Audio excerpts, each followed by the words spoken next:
The Waystation III. Jake Chambers, sometimes Bama, is going downstairs with his book bag. There is earth science, there is geography, there is a notepad, a pencil, a lunch his mother's cook, Mrs. Greta Shaw, has made for him in the chrome and formica kitchen, where a fan whirs eternally, sucking up alien odors. In his lunch sack, he has a peanut butter and jelly sandwich, a bologna, lettuce, and onion sandwich, and 4 Oreo cookies. His parents do not hate him, but they do seem to have overlooked him. They have abdicated and left him to Mrs. Greta Shaw, to nannies, to a tutor in the summer, and the Piper School, which is private and nice, and most of all white, the rest of the time. None of these people have ever pretended to be more than they are. Professional people, the best in their fields. None have folded him to a particularly warm bosom, as usually happens in the historical romance novels his mother reads, and which Jake has dipped into looking for the hot parts. Hysterical novels, his father sometimes calls them, and bodice rippers. "You should talk," his mother says with infinite scorn from behind some closed door where Jake listens.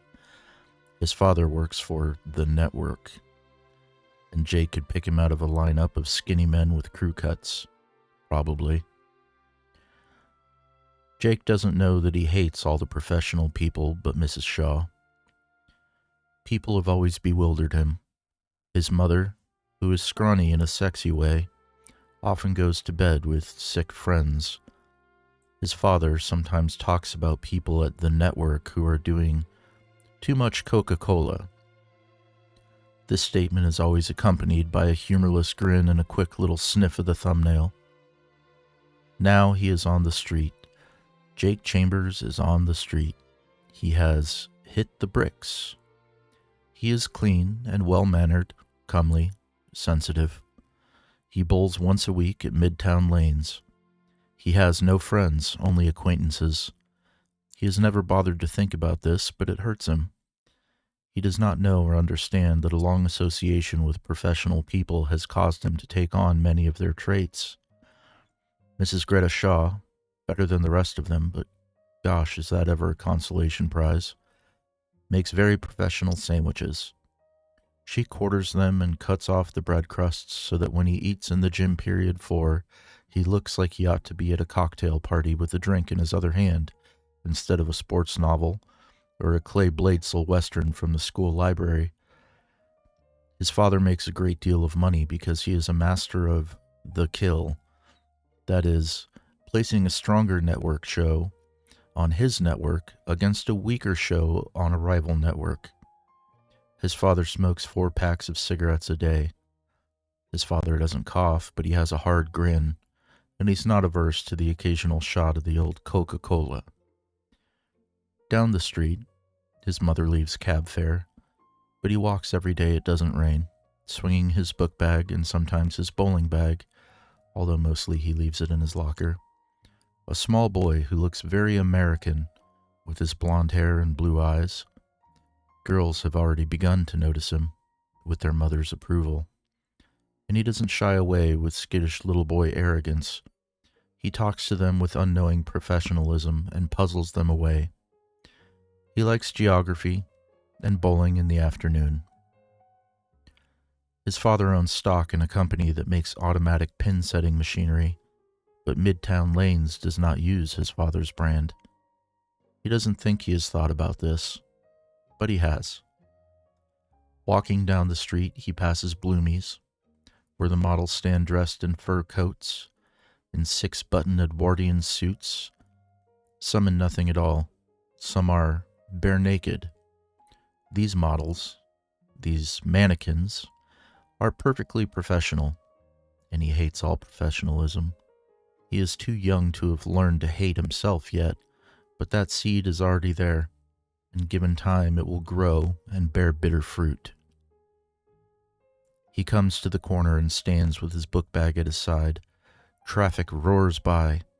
Grunting blue and white buses, yellow taxis, Volkswagens, a large truck. He is just a boy, but not average, and he sees the man who kills him out of the corner of his eye.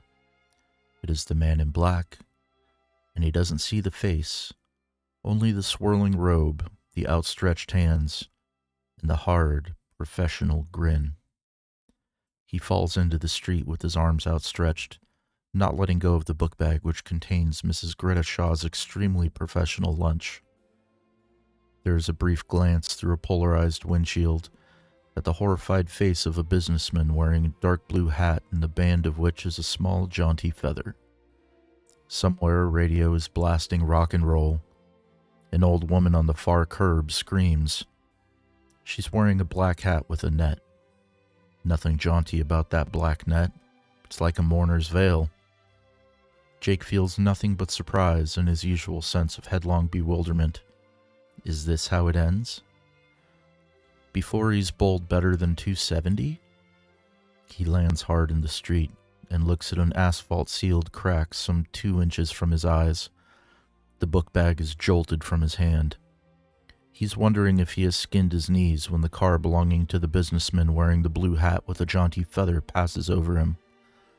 It is a big blue 1976 Cadillac with white wall Firestone tires.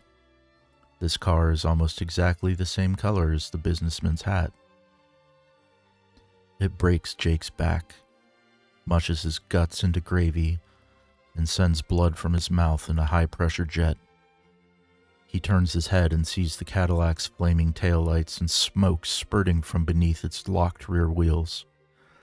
The car has also run over his book bag and left a wide black tread on it. He turns his head the other way and sees a large gray Ford screaming to a stop inches from his body. A black fellow who has been selling pretzels and sodas from a pushcart is coming toward him on the run. Blood runs from Jake's nose, ears, eyes, rectum. His genitals have been squashed. He wonders irritably how badly he has skinned his knees. He wonders if he'll be late for school. Now the driver of the Cadillac is running toward him, babbling.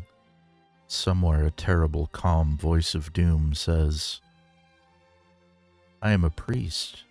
Let me through." An act of contrition. He sees the black robe and knows sudden horror. It is him, the man in black. Jake turns his face away with the last of his strength. Somewhere a radio is playing a song by the rock group Kiss. He sees his own hand trailing on the pavement. Small, white, shapely. He has never bitten his nails. Looking at his hand, Jake dies.